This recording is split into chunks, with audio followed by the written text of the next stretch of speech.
Друзья, всем огромный привет! Наконец-то, спустя год, я выезжаю за границу. Так сказать, вырываюсь из России матушки на небольшую поездку. Она по работе. Страна Киргизия. Тест я прошел. В Киргизию нужен ПЦР-тест сдавать для Киргизии, чтобы в страну пустили. Поэтому путешествие начинается. Вы вместе со мной поедете, я вам покажу небольшой видосик про то, как я съездил в эту замечательную страну.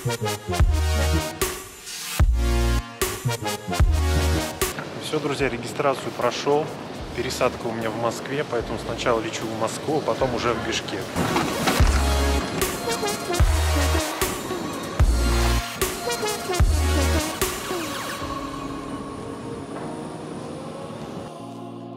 Что ж, друзья, все, я жду теперь посадку. Очень долго искал, где сдать тест, потому что на моем личном городе тест сдается только в одном месте экспресс. То есть вчера я сдал, сегодня до 7 утра на почту получил результаты. Поэтому с этим были небольшие проблемы. Ну, так скажем, город небольшой, город Тольятти. Хотя как небольшой, почти миллионник, но все равно есть проблемы с этим. У нас начался дикий холод, сегодня было минус 25 с утра, сейчас уже минус 21, в Москве тоже холодно, но Бишкек обещает нас порадовать теплом, где-то около плюс 15 должно быть, поэтому едем туда погреться, так сказать. Сразу отмечу, друзья, что и в начале были титры пущены, весь этот влог будет снят, ну практически весь, на камеру Sony ZV-1, посмотрим, как она в деле уже в полноценном, так скажем, видосе. Немножко будет подсъем, скорее всего, на GoPro 8 взял с собой еще, но в основном будет видео на Sony ZV-1.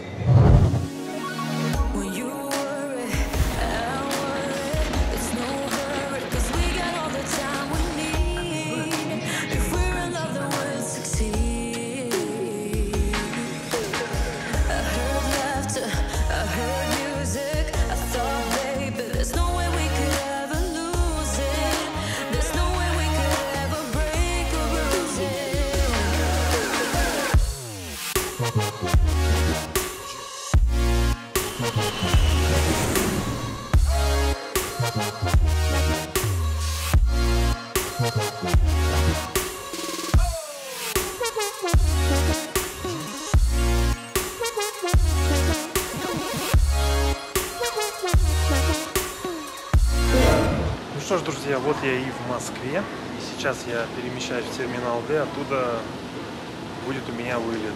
Как неудивительно, в Бишкек полетит Boeing 37, огромный самолет. Перемещаюсь вот по такой ленте.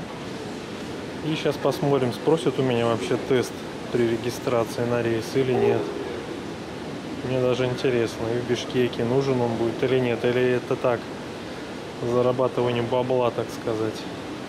Все, регистрацию прошел. Терминал Д я таким пустым никогда не видел, ребятки. Год назад тут еще жизнь бурлила. Вообще жесть. Ну хоть кто-то еще летает. Не так много, но есть. Сейчас прохожу уже в транзитную зону и буду ждать посадки. Пересадка большая. Потом сейчас пройду, все расскажу. Нюанс какой при покупке, может кому пригодится. Вообще так пусто. Жесть. Без очереди все проходишь. Я ни разу так быстро не проходил. Осталось только ждать посадки. У меня приличная пересадка в Москве по той причине, что я покупал разными сегментами, поэтому время выбирал подлиннее.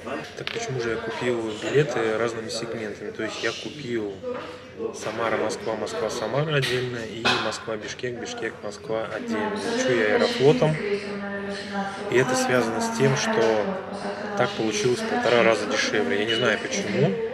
Но когда я выбирал Самара-Бишкек с пересадкой в Москве, билеты получились на 15 тысяч дороже, чем это я сделал по отдельности. Поэтому я решил немножко перестраховаться на тот случай, если, не дай бог, какая-то задержка или опоздание, или отмена рейса. У меня был в запасе еще один рейс, на котором я успевал прилететь в Москву, соответственно, потом сесть на самолет Бишкек. Так что я уже здесь, в Москве, без проблем теперь сяду на самолет Бишкек. Так что при выборе билетов обязательно проверяйте различные варианты. Ну, а сейчас я буду монтировать для вас очередное видео с рыбалки. Так что все как обычно, по воскресеньям видео с рыбалки выходит. Заодно и время скоротаю. Я наконец-то на посадку. Очень пустынный терминал Д, международный сектор. Рейсов очень мало, сегодня рейсов 5 было всего за границу. Поэтому как-то так, народу не очень много. 4 часа, и я в Бишкеке. Я все в самолете сижу, увидимся в Бишкеке.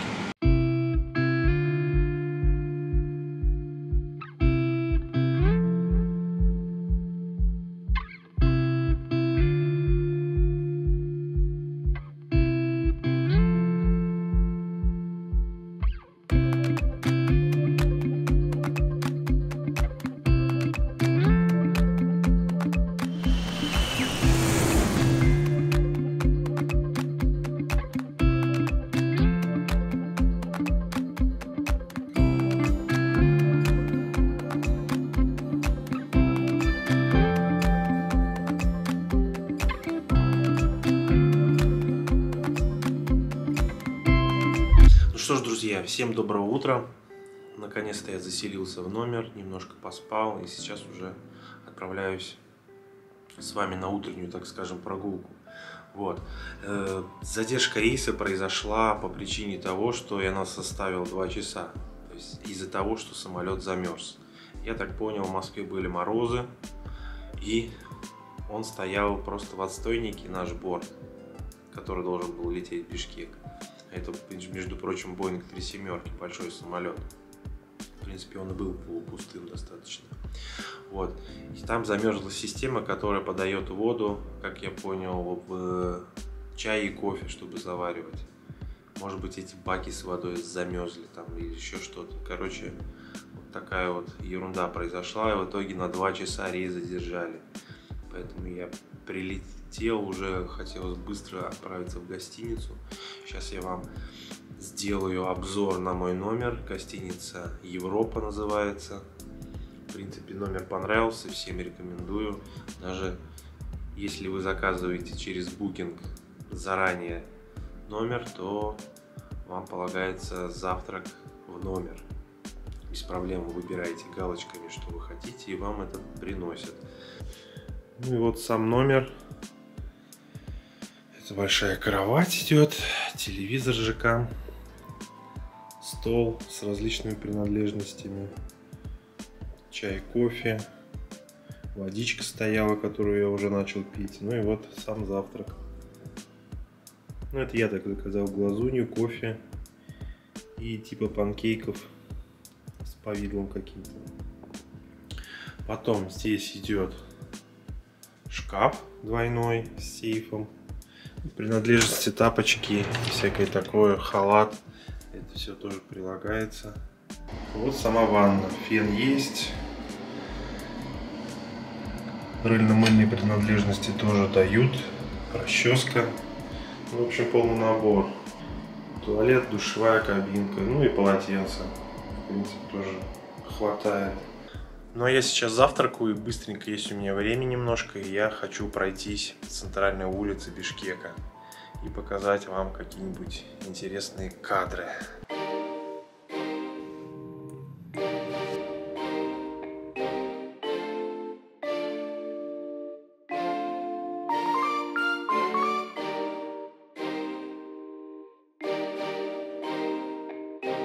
Что ж, друзья, сейчас быстренько с вами погуляем, пока есть у меня время. Решил сделать именно утреннюю такую прогулку, чтобы другие, так скажем, другими красками Бишкек играл. Потому что утро есть утро, солнышко сейчас встает, плюс 10, у нас дома минус 30. Днем вообще температура сегодня будет, обещают до плюс 20. То есть разница в 50 градусов, это, конечно, вообще жестко. Может быть, даже какая-то акклиматизация будет. И сейчас я продвигаюсь к площади Ала-Тоо. Несколько лет назад, когда я был в Бишкеке, я там был. Там рядом какая-то стройка проходила. Вот сейчас я хочу посмотреть, что там новенького отстроили или нет.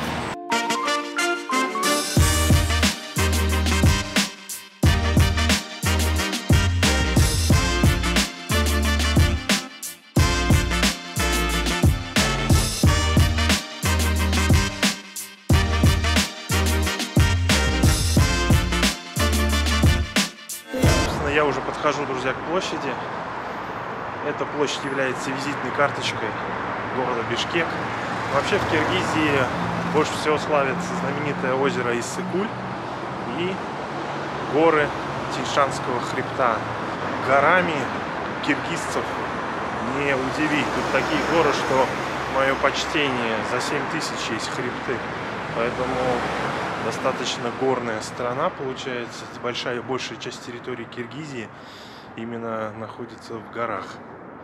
Площадь сейчас достаточно пуста, и я очень, так скажем, вам сильно рекомендую, если вы хотите насладиться всей красотой Киргизии. Я-то приехал по работе. Вот. Если вы хотите насладиться всей красотой Киргизии, конечно, нужно приезжать весной или летом. Я нахожусь сейчас в Бишкеке в феврале. Фонтаны не работают, цветы не высажены, а так здесь очень красиво. Ну а так, когда тепло, здесь очень много молодежи тусуется, на скамеечках сидят. Но так как я пришел еще и утром, соответственно, тут пока пустовато, может быть, вечером здесь тоже будет многолюдно. Но в основном, конечно, когда здесь бьют все эти фонтаны, очень-очень красиво. Если вы видите, вот там виднеется, начинают горы. Площадь Ала-Тоо – центральная площадь города Бишкек. По ее периметру расположены Государственный исторический музей, памятник дружбы народов, Дубовый парк с музеем скульптур под открытым небом.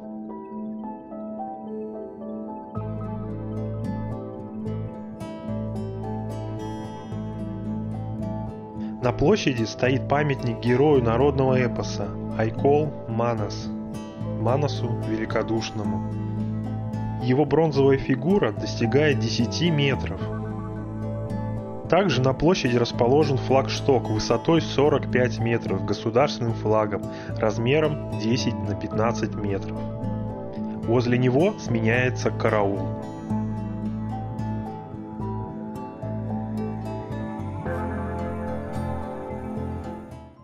Очень яркое солнце встает. А я очки не взял, надо было очки брать. Хотел еще рассказать по мобильной связи. Основным для заграницы у меня является сервис DreamSIM. Ссылку я оставлю в описании. Но, к сожалению, Киргизия в списке стран не была указана. И мне пришлось вторую свою симку подключить, Тинькофф Mobile.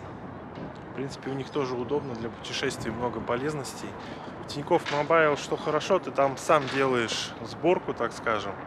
Учитывая, что у меня iPhone, я себе у Тинькофф заказал eSIM, но она оформляется на базе основной симки, то есть вам все равно ее надо будет получать стандартную симку, и потом в приложении вы заказываете себе eSIM, и настраивается все автоматически. Ну а потом заходите в Тинькофф Mobile в приложение во вкладку роуминг и выбираете, что вам нужно. Я выбрал, в принципе, себе один тариф. В общем, во вкладке роуминг я выбрал себе всего одну функцию. Это за 69 рублей в сутки. Все мессенджеры работают. Можно переписываться, интернет работает. И можно звонить по мессенджеру WhatsApp, Viber, iMessage, Telegram. То есть все это работает. Плюс Есть функция хорошая, которая по умолчанию в роуминге она включена. Ни одно приложение не будет у вас обновляться. То есть левый трафик не будет расходоваться.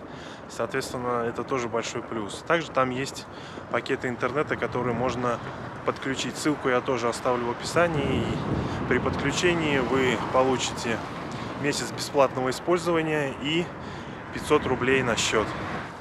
Когда я в прошлый раз был, здесь вот этой скульптуры, монумента, не знаю, как это назвать, не было. И пока на карте вот Maps.me оно не указано, видать, оно новое. По этой причине еще нет информации. И только, видите, строится. Вот так она выглядит. Это, я так понял, экспозиция каких-то домов. Если кто меня смотрит из Бишкека, подскажите, пожалуйста, что это за монумент такой строится. Потому что видно, что он новый, только-только.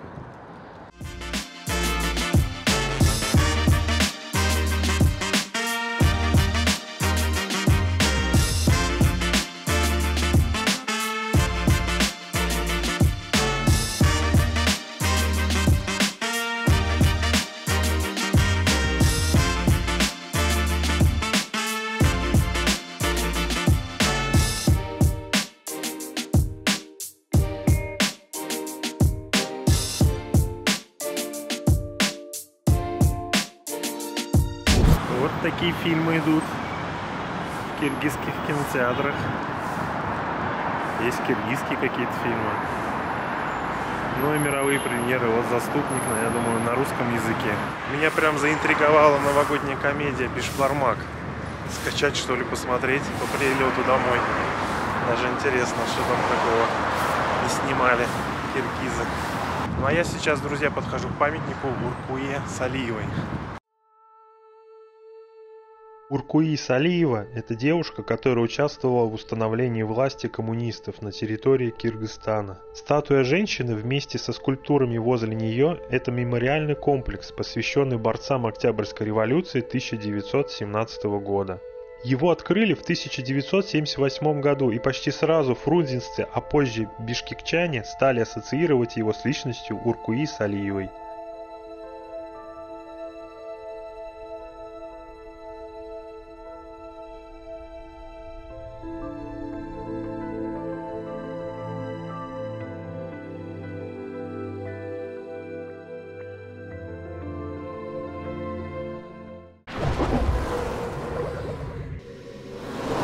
На этот раз у меня вечерняя прогулка после работы. Теперь сейчас прогуляюсь к одному месту, где не был в прошлый раз, к Вечному огню. Поэтому хочу сходить посмотреть. Ну, а пока я до туда иду, вы можете насладиться красотами гор. Я ездил в регионы, вот, и по дороге снимал красивые такие виды прекрасных заснеженных вершин. Так что под музычку посмотрите и потом уже ко мне переключитесь. Длинными цепями с запада на восток тянутся 88 хребтов мощной горной системы Тянь-Шань. Название системы в переводе означает «небесные горы». Другие горные системы, такие как Чон-Алайский хребет на юге страны, относятся к горной системе Памира. Горы Кыргызстана разделяют страну на северные и южные регионы, соединяемые одной единственной дорогой Бишкек-Ош. Тянь-Шань – самая длинная горная система Азии. Длина хребта составляет 2800 километров, а ширина 800 километров.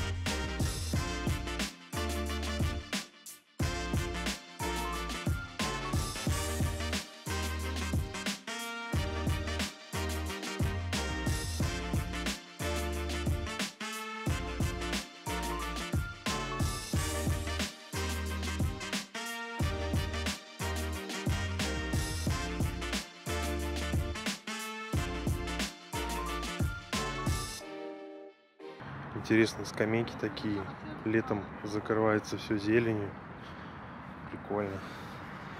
Ну и вот мы подходим к данному сооружению.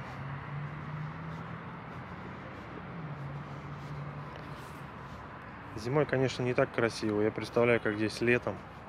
Потому что вот это все розы, которые цветут тут. Вообще путешествовать, конечно, прикольнее летом. Но если это не какая-то экваториальная сторона, в которой круглый год лето. Эта архитектурно-скульптурная композиция, посвященная победе в Великой Отечественной войне, была установлена в 1985 году. В данном мемориале изобразили символ победы, как 3 изогнутых дуги над вечным огнем, символизирующие юрту.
Что ж, друзья, на этом все.